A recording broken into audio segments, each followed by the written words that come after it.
अस्सलाम वालेकुम जी, welcome to our YouTube channel Bini talkies. आपका दोस्त उमैद आपके साथ। जी हाँ दोस्तों, आज सारा दिन चलने वाली जो स्टोरी थी, जी हाँ, Pakistan cricket board versus ICC.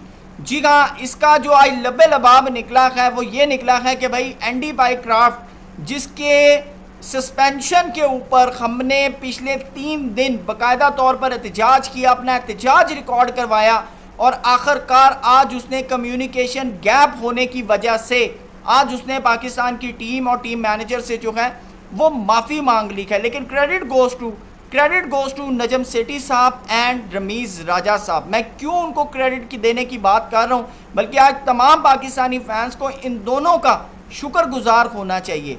Reason क्या है वो मैं आगे चलकर आपको बताऊंगा, क्योंकि आज अगर ये दोनों ना होते तो पाकिस्तान की क्रिकेट मेरे ख्याल से नॉकआउट स्टेज के ऊपर चली जाती। क्योंकि दुनिया के अंदर दोस्तों सुनी उसकी जाती है जो जीतता है। ये एक बड़ा क्लियर बात है कि जब आप जीत कर आते हैं ना, तो आप चीखते चिल्लाते हैं तो दुनिया सुनती है आपको। आप कामयाबी के लेवल पर होंगे और आप कोई बात करेंगे ना तो हर कोई सुनेगा। नाकाम बंदे की कोई नहीं सुनता। नाकाम बंदे के बारे में तो भाई हर कोई कहता है कि यार ये अपनी नाकामी छुपाने के ऊपर बात कर रहा है। लेकिन आज जो रमीज़ राजा और नजम सेठी साहब ने जो एडवाइस दी है, मेरे ख्याल से वो पाकिस्तान क्रिकेट के लिए एक बहुत बड़ा, एक समझ लें कि एक ऑक्सीजन प्रोवाइड किए सारे मामले में, क्योंकि हम बिल्कुल लास्ट स्टेज के ऊपर आ गए थे। क्या अपडेट है वो तमाम चीज़ें आपको इस वीडियो के अंदर बताऊंगा।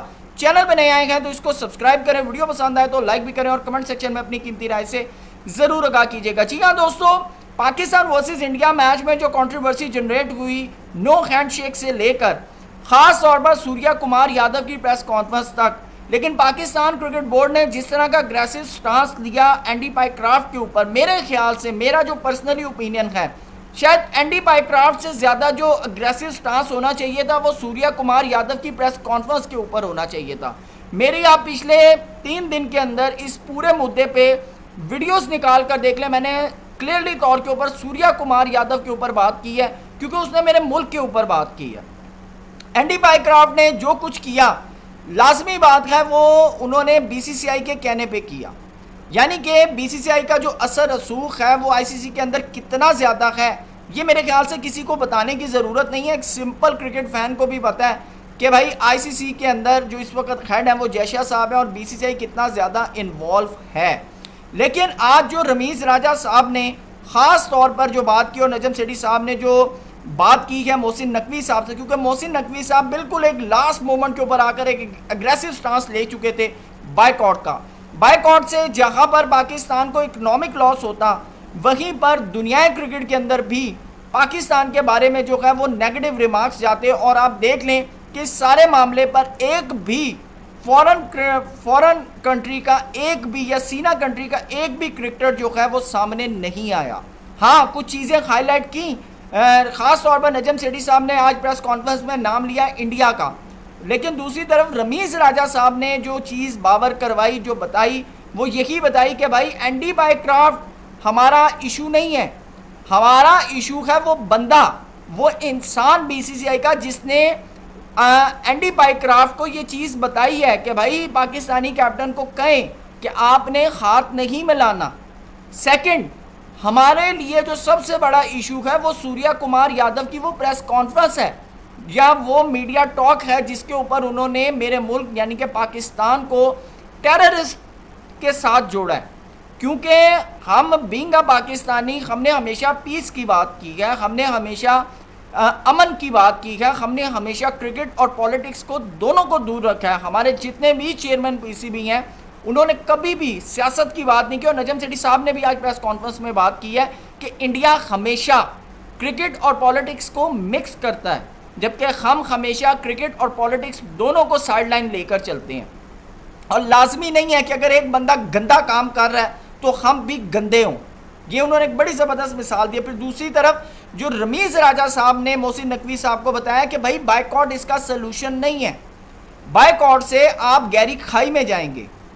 आपके पास सलूशन जो है वो ये है कि भाई आज जिस तरह हम मैच जीते हैं यूएई के अगेंस्ट, अब हमारा इंडिया से जो नेक्स्ट टाकरा है, हम अपनी हार का जवाब दें इंडिया की हार में। और उसके लिए अब कमर बांधनी है हमारी प्लेइंग 11 को, जो भी हमारी प्लेइंग 11 होगी उसके सामने इस क्रिकेट मैच से ज़्यादा अपने मुल्क की इज्जत होनी ज़्यादा ज़रूरी है। और मेरे ख्याल से पाकिस्तान क्रिकेट बोर्ड को आईसीसी को जो कंप्लेन करनी चाहिए वो करनी चाहिए अगेंस्ट सूर्या कुमार यादव कि भाई इन्होंने ये जो स्टेटमेंट दी है आईसीसी के प्लेटफॉर्म के ऊपर, एसीसी के प्लेटफॉर्म के ऊपर, ये पॉलिटिकल इन्फ्लुएंस है, ये वो स्टांस है जो उनकी गवर्नमेंट ले रही है, ये वो स्टांस है जो उनकी गवर्नमेंट पाकिस्तान के ख़िलाफ़ लेती है, जिसके ऊपर एक पूरी जंग हुई है और निकला निकाला कुछ भी नहीं है, जिसमें एक एविडेंस, एक कोई चीज़ मौजूद नहीं है। लेकिन ये वो स्टांस है जो उनकी गवर्नमेंट ले रही है और उन्होंने क्रिकेट के प्लेटफॉर्म के ऊपर अपनी गवर्नमेंट का स्टांस यूज़ किया। तो इसके ऊपर आप लेवल 3 लगाएं, लेवल 4 लगाएं, जुर्माना करें, जो मर्जी करें, लेकिन इस चीज़ के ऊपर पेनलाइज करें ताकि कल को कोई और प्लेयर जो है वो आईसीसी के या क्रिकेट के प्लेटफॉर्म पर आकर पॉलिटिकल डिस्कशन ना कर सके। ये एक बड़ा क्लियर स्टांस है, पाकिस्तान क्रिकेट बोर्ड को इसके ऊपर बात करनी चाहिए। और मेरा पर्सनली उस वक्त भी मानना था कि Andy Pycroft it's not a big issue. हाँ, एक चीज़ के ऊपर रमीज़ राजा साहब ने बात की कि पाकिस्तान इंडिया के 90 मैचेस में एंडी पाइक्राफ्ट जो है वो रेफरी रहे हैं। ये यानी कि न्यूट्रल चीज़ नहीं हो सकती कि एक बंदा, आपको क्रिकेट वर्ल्ड इतनी बड़ी है और यानी कि इतने ज़्यादा रेफरी हैं, लेकिन एंडी पाइक्राफ्ट ही क्यों, रीज़न क्या है?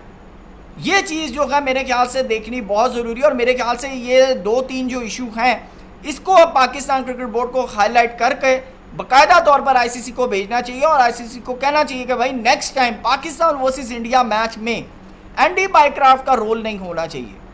तो दोस्तों, इस सारे मामले में आपके मुताबिक किसकी जीत है? क्योंकि मैं पूरे मामले में देख रहा था कि जीत पाकिस्तान की हुई है, क्योंकि हमारे इमोशंस लेवल उस वक्त बहुत पीक पर थे। हर पाकिस्तानी कह रहा था बाइकआउट कर दो, बाइकआउट कर दो, बाइकआउट कर दो। दोस्तों, बाइकआउट हल नहीं है, बाइकआउट हल नहीं है। हल है मैदान में उतरो, लड़ो, जीतो, फिर दुनिया को बताओ कि तुम विनर हो। आपकी क्या राय है दोस्तों? कमेंट सेक्शन में ज़रूर बताइएगा। Thank you so much. Allah.